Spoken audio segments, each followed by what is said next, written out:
Hey students, today we're going to continue doing our presentation on banking, and we're going to start off with money markets.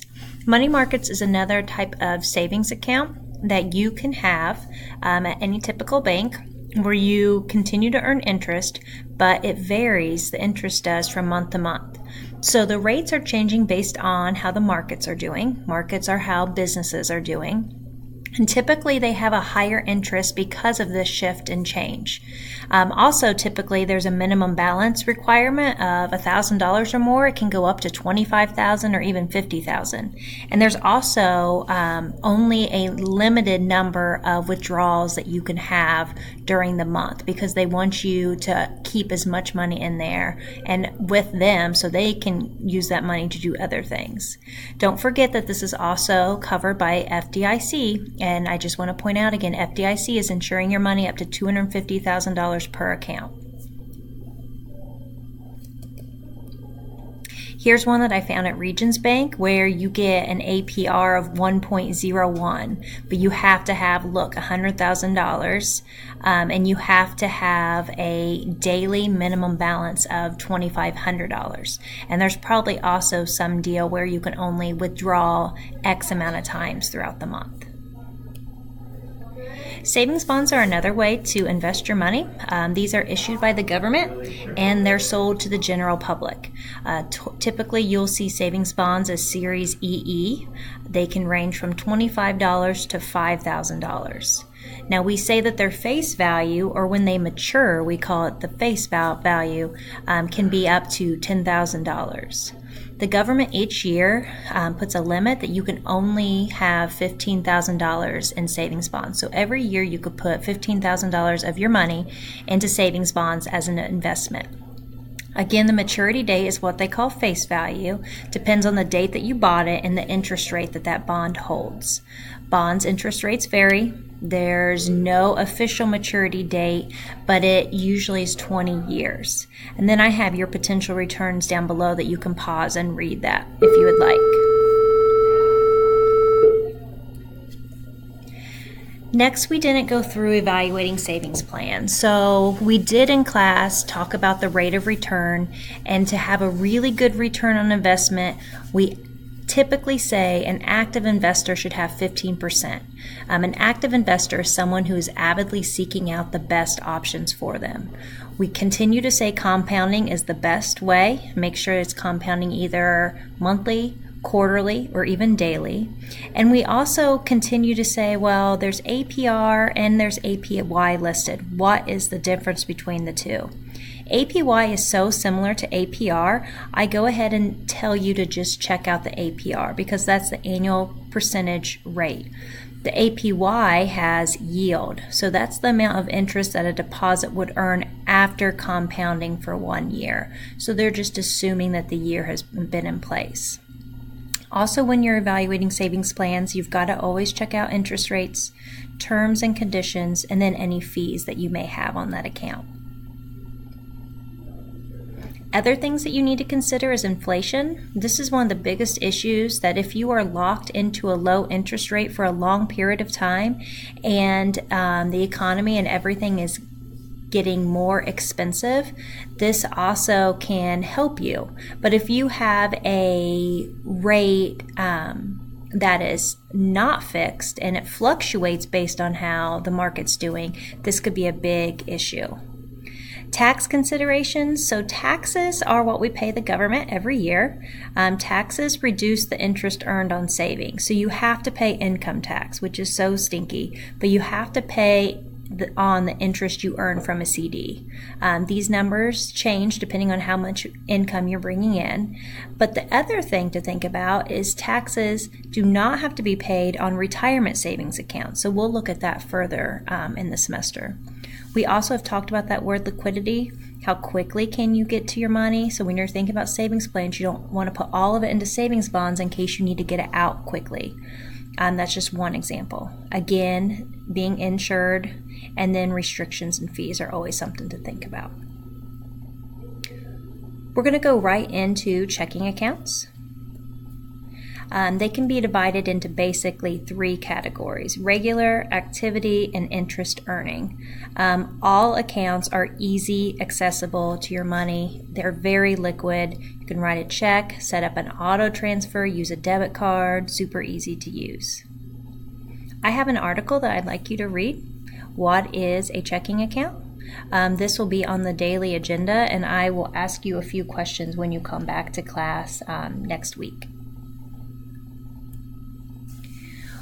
So we just evaluated savings accounts, but let's go ahead and evaluate checking accounts. A lot of it's going to be the same. So restrictions, there's a minimum balance requirement typically on all checking accounts. You're going to have some fees. If you want to buy checks, you're going to have to pay for checks.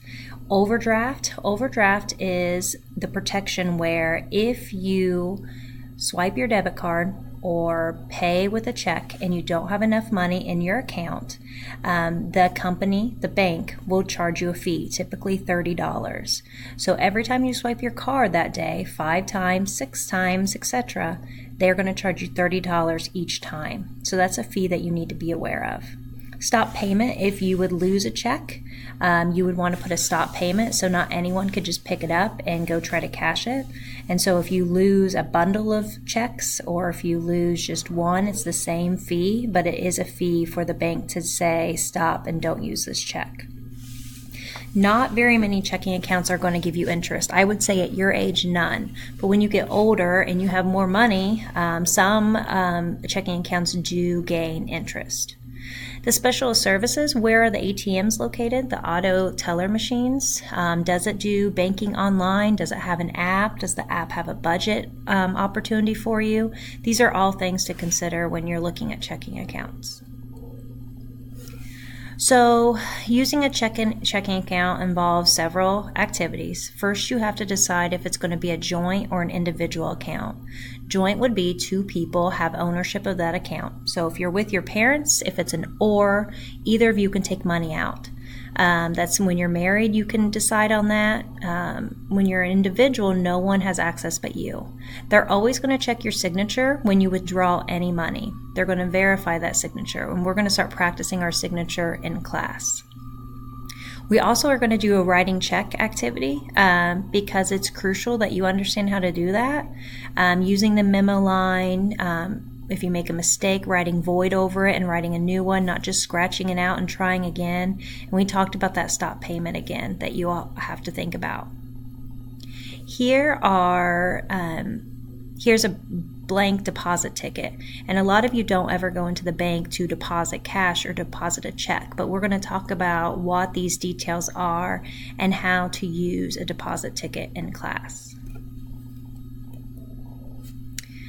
We also need to talk about the endorsement. That's the back part of the check. An endorsement is the signature to the party whom the check was written to. A blank endorsement is the most common. You sign the back of the check and then you can go deposit it.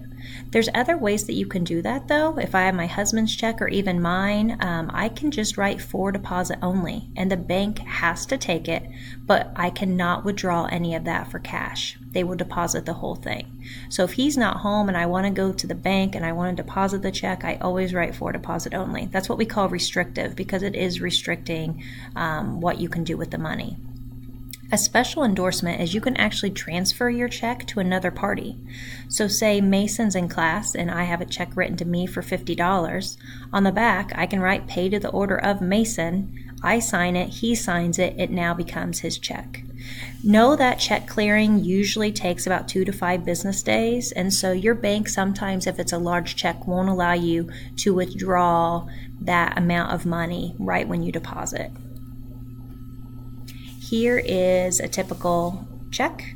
We'll talk about all the parts of a check, but know that this routing number helps know which federal bank your checks are through. And then the second part of numbers is always your account number. So if you don't know your account number, it's always on your check. Check number is at the top. Never start with a whole number like 1,000 or 300 or 500. Start your checks with an 01 or an 11 or 21. That way they know it's not the first one in the bundle. When writing checks, 62 and 62 have to be the same. If they are not the same, the bank's always going to take the dollar amount. So say you write this check for $60 in the written numbers, but then you write the written number as 62, the bank's going to cash it for $62. Here's a little bit more about the ABA number, knowing that the first 3 numbers is your bank's location, the second 2 are your Federal Reserve Bank. There are 14 Federal Reserve Banks, I believe, in the United States. Those are the banks that look over and oversee all of our banks within our cities. And then the Federal Reserve District. So you know that that first part is having to do with where the bank is located. We're going to do our checking practice tomorrow, and in that checking practice, we're going to talk about a bank statement, how you should be checking your bank statement. Your bank statement should have all your checks, your ATM withdrawals, your debit card charges, and any interest earned or fees. That's with savings accounts or checking accounts. And finally, just keeping track of your checking account, we will do a bank reconciliation where it reports the account's differences with what the bank says that you have and what you say you have, and we call that balancing the checkbook. That's about 11 minutes here. Thank you so much for watching. Make sure that you have your notes ready to go in class, and I will see you then. Thank you.